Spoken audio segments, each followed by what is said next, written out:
Alright, as you can see, we're getting ready to fly. We have the little eSky Eagle sitting out on a runway. Just been waiting on a GPS lot, which it has attained now. It's ready to go. We're flying iNav 3.0, and other than that, nothing else has changed. We're still running the FrSky R9 Radiomaster TX16S, and everything should be pretty much ready to go. So let's get on with this. Go ahead and arm. Engines armed. Acro mode. And we're gonna go ahead and take off from the ground. So one more quick controls check. Everything's good. Pan and tilt seems to be working. Well, not tilt, I only have pan. But yeah, let's get on with it because we are kind of pressed for time. It is the end of the day and the sun has set. Low battery. Battery critical. You can ignore that battery warning. That's just the voltage drop during full power takeoff. Just to get out of the grass. Grass is a little bit tall right now, so I'm using full power to get into the air. And I am using lithium ion 4S pack. So yeah, now this is not the first flight with iNav 3.0. I did get in a flight earlier today. This is the second flight. First flight was just kind of quick and short and kind of a utility thing. I did my auto tune, and it flies really well. You can see it's really locked in. It's a little bit windy today, but not really a whole lot of wind, just a little bit. Yeah, let's go ahead and switch to cruise mode. Cruise mode. Altitude hold. Active. So now that's just gonna pretty much do a heading and altitude hold for me and fly the airplane while I enjoy the flight.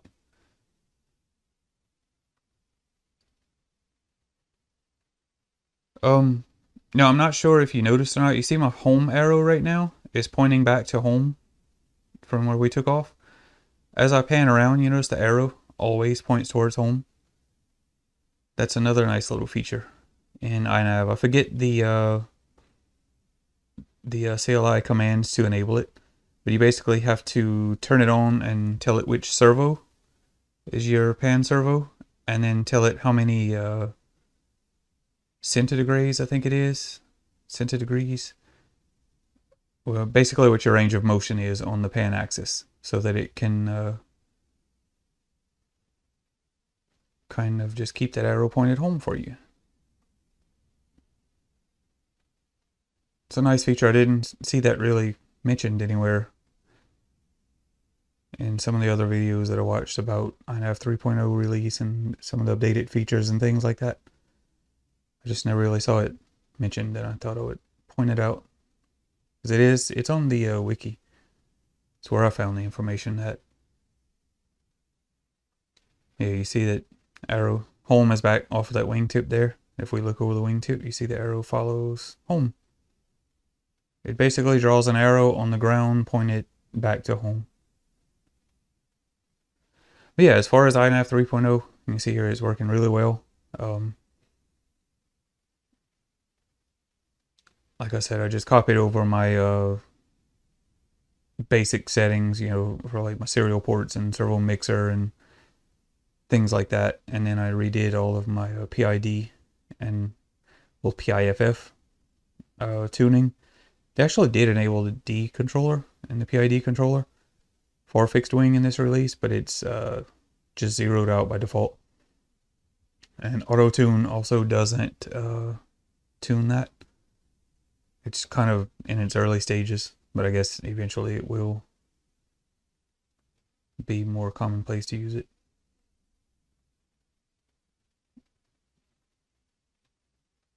I'm noticing a little bit of AHI drift. But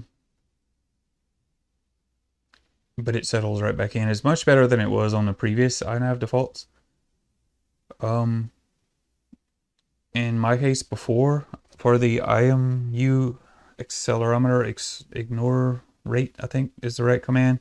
Again, I'll put that on the screen. I can't remember all this stuff off the top of my head. But I basically had the value set to 10 before, and the slope was set to 0. And the defaults in the fixed wing preset for this release of iNav is 9 and 5 for the value, so I just left those alone. I am noticing a little bit of drift, but not bad. See, we're in a little bit of a crosswind now.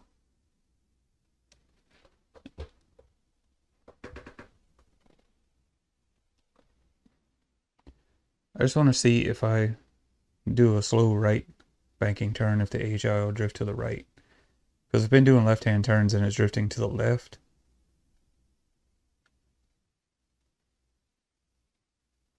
It doesn't seem to be drifting to the right as much as it was to the left, or at all really, which is good. Yeah, there's zero drift that way, but if I do a left-hand turn, I want to see.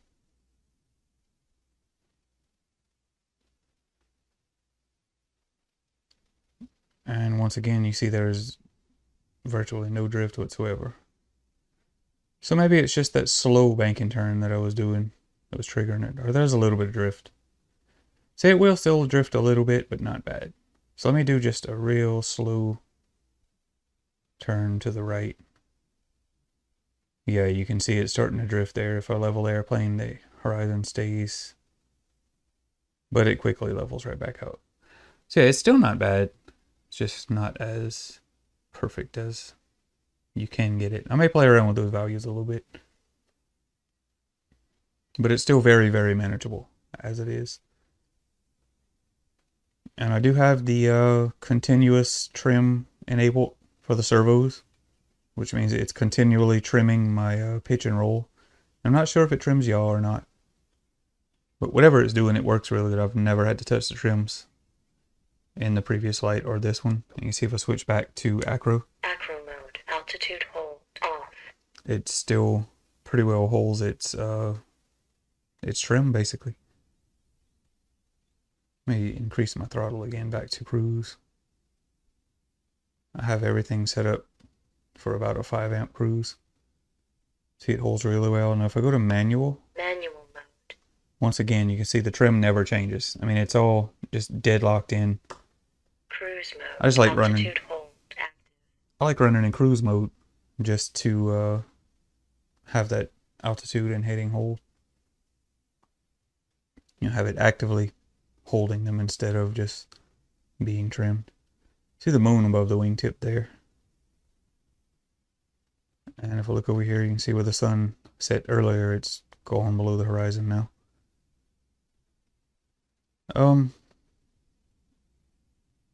Yeah, you see my video is kind of noisy. It always was noisy. It was especially noisy when I first built this little airplane, and I kind of jumped through a few hoops and rerouted some wires and twisted cables and added capacitors and everything to get it cleaned up as good as it is. But yeah, that's one thing I would like to improve on this little airplane, was I really do enjoy flying it. It's just the video is a little bit more noisy than most of my other airplanes. As far as the flight controller I'm running in this one, it's still the CL Racing F4 Air V3. And the video transmitter is basically the same thing that the Matek uses. It's just the RF module on my own little board. Actually, I built this one before the Matek unit came out. Bruno, I forget his handle online, but I remember his name was Bruno. He clued me into these little modules, and I bought one and built it. And I was going to buy some more and build me some more transmitters like this one. But then Matek started making it, and they were readily available for basically the same thing it cost you to build one. But anyway, the point is I do find these modules to be a little bit more sensitive to noise on the power line, on the power input. And I think that's what's going on here. Just kind of cruising around, finding something to look at this point. But yeah, I would like to clean this up, put a different video transmitter maybe. That's a little bit more tolerant of noisy power. Or maybe change the flight controller board to something that has clean power. I even considered swapping this out, because it is on 1.28 gigahertz.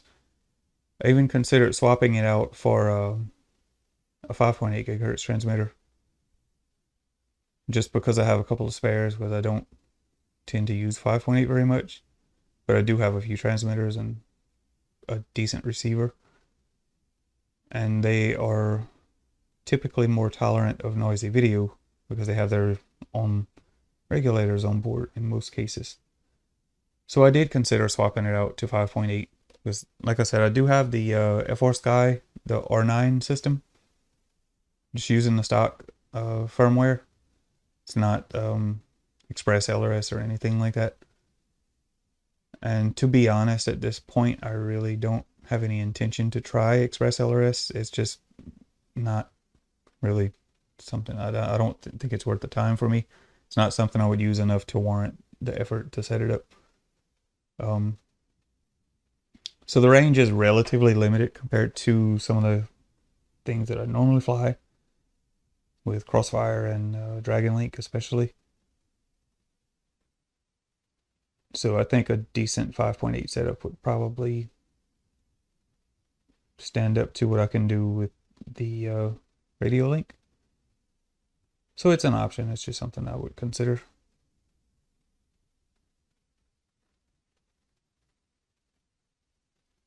Orbit around home.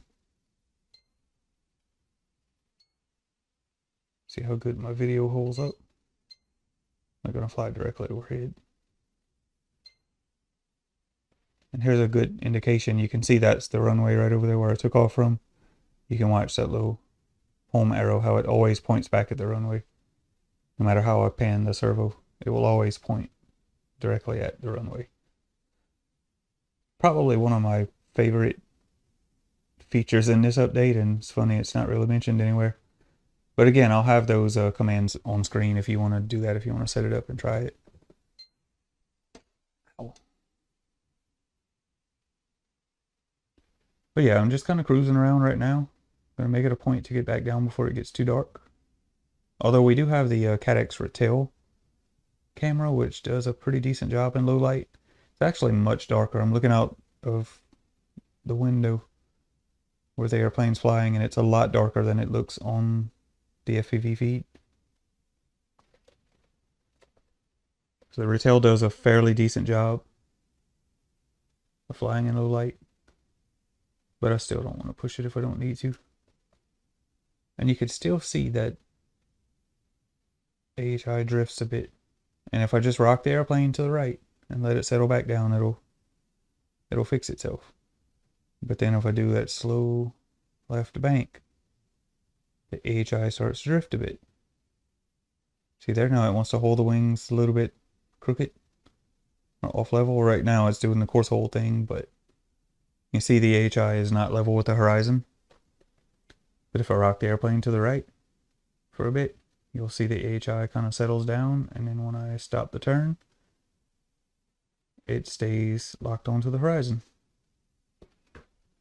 Actually, it's drifted back to the left a bit.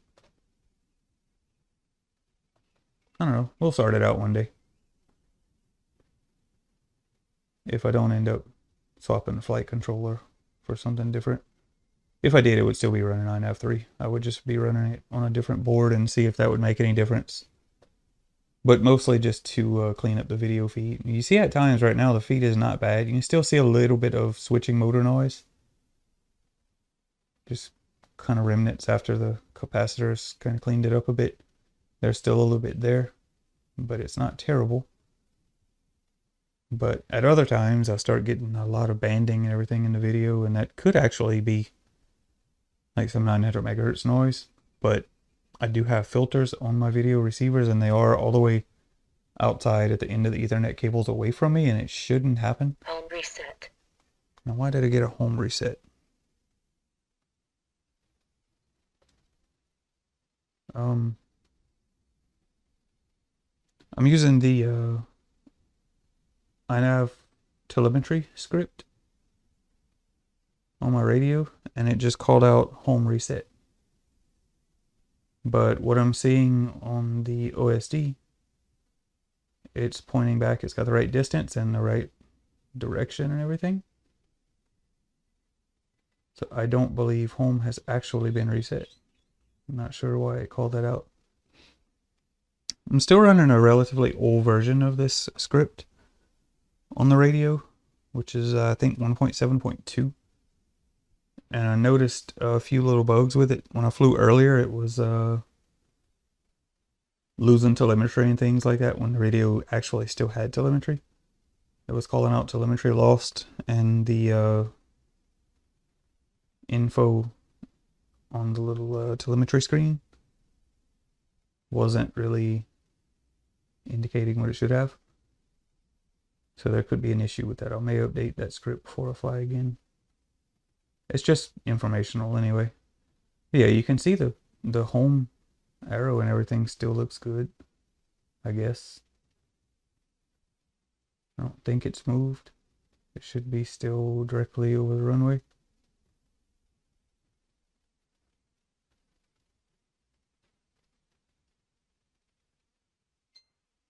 Yeah, it's still wanting me to go this way.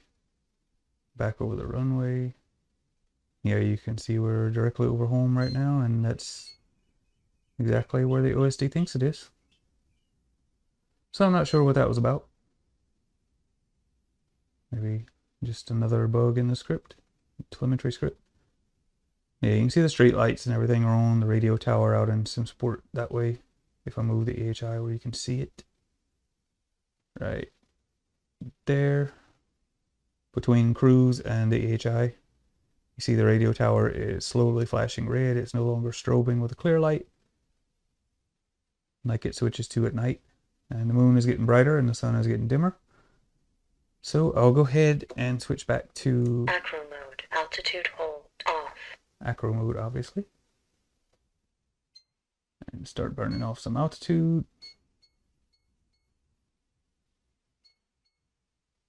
You see the neighbor street lights are on. So we don't actually have any by our house. I'll go ahead and set up my landing now, my landing approach. And I will take the time to thank you for watching the video. And Telemetry lost. there we go with telemetry lost, and it shouldn't be.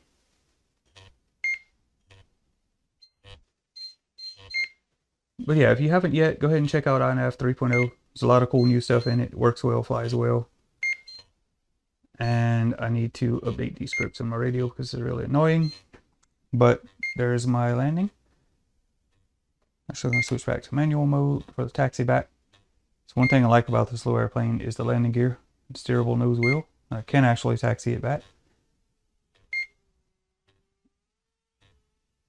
So yeah, thank you for watching the video. Keep an eye out for it to come. We do have a Talon 250G that we're going to start setting up soon. And I'm going to be building the conventional tail for the Reptile Dragon 2. And I will definitely be looking more at iNav 3 in the future. So, I don't know, stay tuned. Keep an eye out. Got some good stuff coming. So thank you for watching this one. I'll see you in the next one.